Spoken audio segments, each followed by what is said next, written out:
Confinement,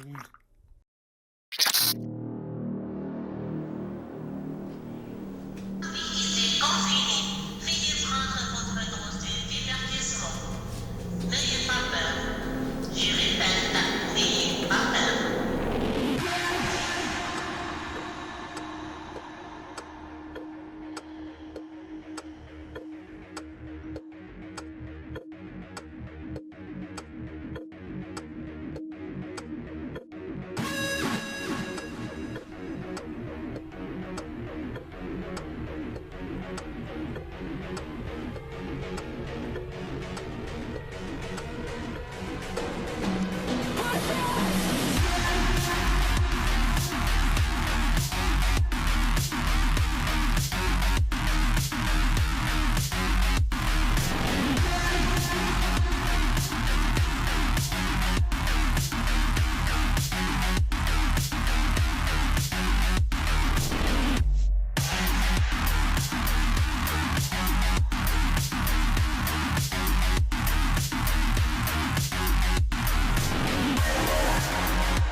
This is Bill Ryan from Project Camelot and Project Avalon, and the date is the 16th of February 2010, and this is a bit of an unusual video presentation here. It starts with Israel attacking Iran. No, this hasn't happened yet. There have been a number of indications that there are forces which are trying to push this into happening. You've only got to follow the news for the last 2 years to realize that the public is being prepared for a justification for this kind of thing. Iran is being set up as being the bad guys that deserve something to happen to them, and so on and so forth. Now, that's going to be the start of what is like the opening gambit in a big chess game. In this chess game that's being played, is that biological weapons are released on China. He heard this being discussed in this meeting. They will release a flu-like virus that will be genetically targeted against the Chinese population. It's racially targeted against the Chinese people. It's designed to spread like wildfire and to knock out a large number of the Chinese people. And these people in this meeting were laughing about this. They said, China will catch a cold. Those were their words. China will catch a cold. And they were laughing about the fact that these biological weapons will wreak havoc among the Chinese population. And after that, then what effectively will be a kind of plague will actually spread right across the world to the West as well. Our source was not clear whether this was a Chinese retaliation or whether the thing would just spread out of control in the way that it would be very understandable if it did, whether it's racially targeted or not. These things actually mutate. So now you've got a situation where there's been a limited nuclear war in the Middle East. There's a pandemic that really is sweeping across the world and really is killing people very visibly. And you've got this totalitarian military lockdown in all the governments in the Western world because everyone's going to be in panic about all of this. And then, he said, then the real war starts. Something that would be justifiably called the Third World War, with a much more major nuclear exchange. And at this point, I asked him, is this just about population reduction? What is this about? Why are they doing this? Why this insane Dr. Strangelove plan for just unleashing all of this stuff on the world? Why do it? Now, our source suggests that the reason for this whole Third World War scenario is that then the Western governments, with the Chinese out of the way, will be in a state of such totalitarian control of their own population that they will be best equipped to recover and rebuild the new world after a cataclysm. And he thinks that this is what's happening. And I have to tell you that this terrible logic makes sense to me, that they would think that way. I'm not for a moment agreeing that this will happen. I think this is wild, crazy stuff, but if they believe that it's going to happen, then this could be their justification for this kind of plan that we've heard about is really being discussed. And this now is my own speculation right now, which also makes sense to me. And I invite your comments and your thoughts about this. We need to work together to figure out what's happening here. It's called the Anglo-Saxon mission. What that told me was that the reason for the name is because this is a white racist agenda for the inheriting of the new earth. If they think that a new earth needs to be rebuilt, a new world, think of that little phrase there, if a new world needs to be rebuilt after a cataclysm, they want the Anglo-Saxons to be doing it. They don't want the Chinese to be doing it. They get the Chinese out of the way first.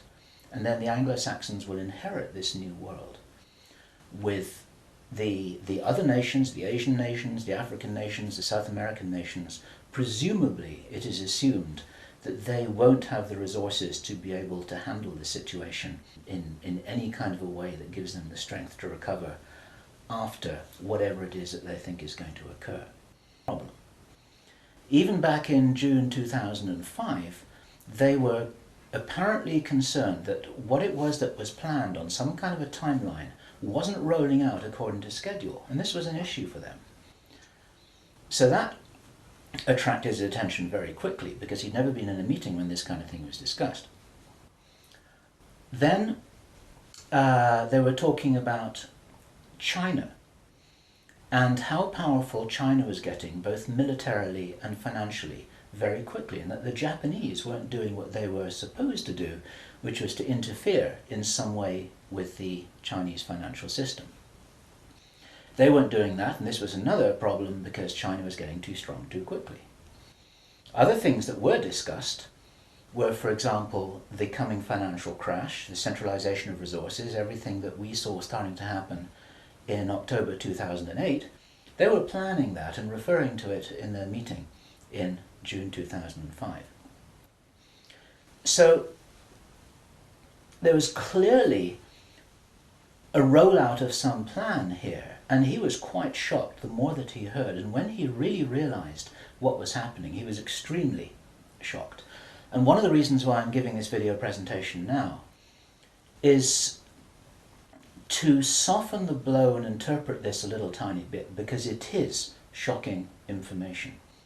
It could be a distraction to give people something to get fascinated with for several months while this all comes out, while meanwhile they're doing their microchipping quietly on the other. I mean, it would be a wonderful way to take the heat off the swine flu debate by suddenly announcing that ETs are real. You know, all of a sudden this thing about whether or not children should get vaccinated starts to feel not very interesting. It's much more interesting and sexy to talk about this other stuff. They could be doing it that way. There are so many things happening at once at the moment. The 2012 movie was released just a few days ago. I haven't seen it yet. I'm told it's not very good, but it's very spectacular. But they've released that for a reason. And there is definitely a plan to drive us into fear, because fear makes us easier to control. And we, you know, one has to think the way that they think. These people are very clever. Everything that happens is for a reason. And there may be a whole bunch of misdirects going on that are causing us to feel and think and worry about and maybe react against this thing over here, and something very quietly is happening over there. And we need to be smart enough to try and anticipate what these games are. And once again, I use the word game advisedly, because we have to see it. We have to see it that way. When our interview with Deagle, the one that we did last night, is published, and I hope to do that this afternoon because it's very, very important stuff, he presents a different scenario for what we might be experiencing, not just up to 2012, but up to maybe as late as 2019. He doesn't think that at all that things are suddenly going to go pear-shaped in December 2012. He's as sure as he can. He's a very smart man, is Deagle. He's sure that Patrick Jerome and Cliff Howard got this all wrong. He says that there is likely to be some very intense solar activity that's going to result in physical effects on this planet, and that there will be a crustal displacement. It's a very interesting theory, this. Not a pole shift, but the Earth's crust is like the skin that's formed on hot milk. It sort of looks like it's solid, but actually it can move around. It doesn't break up, but it can break up, and it kind of floats about on this viscous surface, which actually is the hot magma underneath the crust. And he says that his calculations and insider sources indicate that over a period of time, what is likely to happen is that there will be a gradual crustal displacement that will happen at about walking pace, that will happen over a period of several months. Geologically, that's very, very fast, but it doesn't make for a good disaster movie, because the continents will start to rearrange themselves at the rate of about 2 kilometers an hour, just underneath half walking pace, something like that. But after 3 months, everything's going to be in a slightly different place, and then the weather's going to change, and then the ice caps are going to melt, and then the sea level's going to rearrange itself, and he says that Japan is probably going to disappear, and all kinds of things that are pretty heavy duty, but the world's not going to end. It's going to result in problems in food distribution. There's likely to be corona mass ejections, which will influence our which will influence and affect anything that operates electromagnetically. Bonjour à tous, nous sommes le 29 janvier 2020. Beaucoup de rayons gamma, beaucoup d'ultraviolets. Donc l'ultraviolet, ça prépare l'ADN, et le gamma, on pourrait dire, ça te déstructure un petit peu. Ça te déstructure ce qui est pas bon, et derrière, le violet te répare. Avec, ça t'enlève, en gros, ça t'enlève tes casseroles, et ça te remet ça te fait presque un réglage d'usine, presque un reset. Pour ceux qui sont alignés, il y a une conservation de la connaissance, pour les autres, il y a un effacement.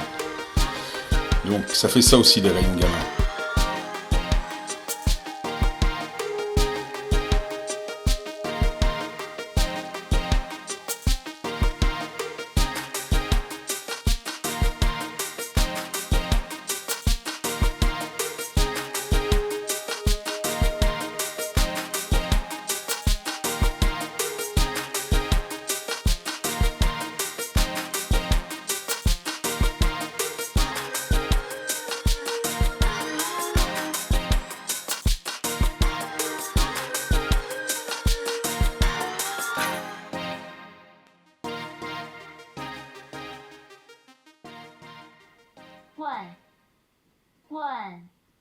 One.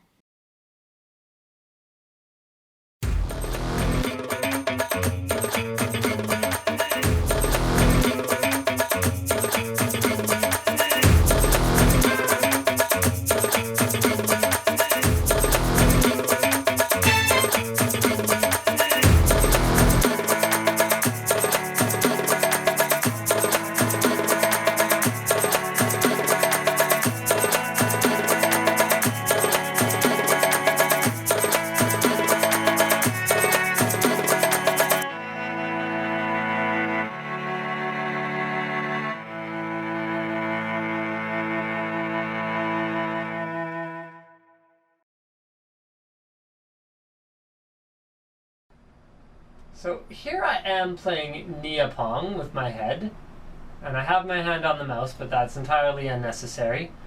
Now, something that I've always wondered about is those crazy guys who wear tinfoil hats. We're first going to install the Nia and then run the biometric scan. The scan was successful. However,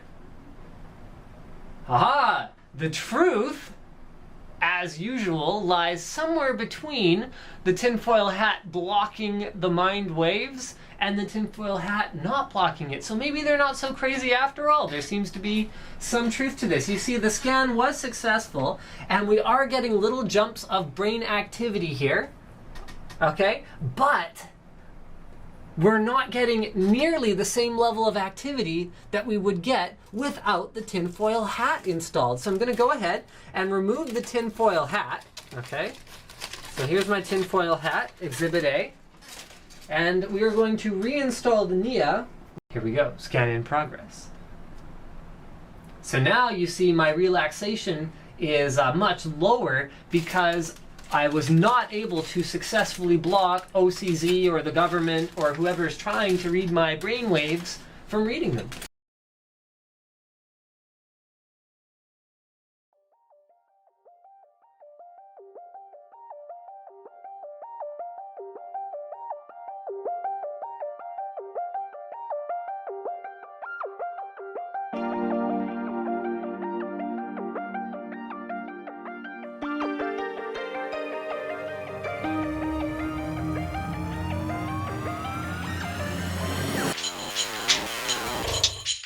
Donald Trump and Bill Gates do not want 5G radiation.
Sénat, les documents de la Commission européenne, les communiqués des laboratoires, les procès intentés par Monsanto et par les agrochimistes. Enfin, j'ai retrouvé les documents originaux. Vous avez bien aimé mon bêtisier hier, je le remets. Écoutez bien l'infectiologue spécialiste, Écoutez. Donc vous l'avez compris, maintenant tout se joue au niveau du nationalisme. Donc dès que vous voyez quelqu'un qui vous parle de nationalisme, fuyez, parce que désormais le danger sera dans ce camp-là, puisque le nouvel ordre mondial ne pourra s'établir que grâce aux nationalistes, ce qui est le schéma normal. Nationalisme, internationalisme, supranationalisme. Si vous ne l'avez pas compris, franchement, achetez-vous un cerveau.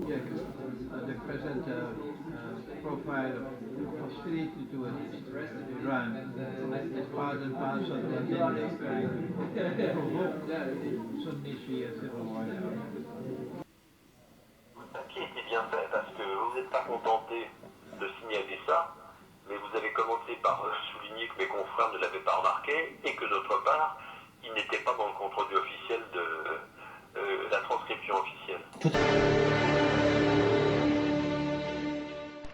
Alors, Abdullah Shams réalise des documentaires.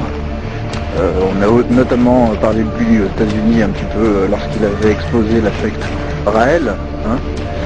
Mais ce qui est surtout intéressant avec Abdullah Shams, c'est qu'il a entre guillemets infiltré le milieu hollywoodien uniquement dans le but de percer le secret d'Hollywood. Il est vraiment rentré dans le milieu, il a établi plusieurs contacts avec des comédiens, des réalisateurs, etc. Vraiment dans ce but précis de fouiner un petit peu ce qui se passe d'un point de vue occulte à Hollywood. Le travail réalisé dans des séries comme l'Odme se réfère en partie à ce qu'on pourrait appeler des synchronicités mystiques.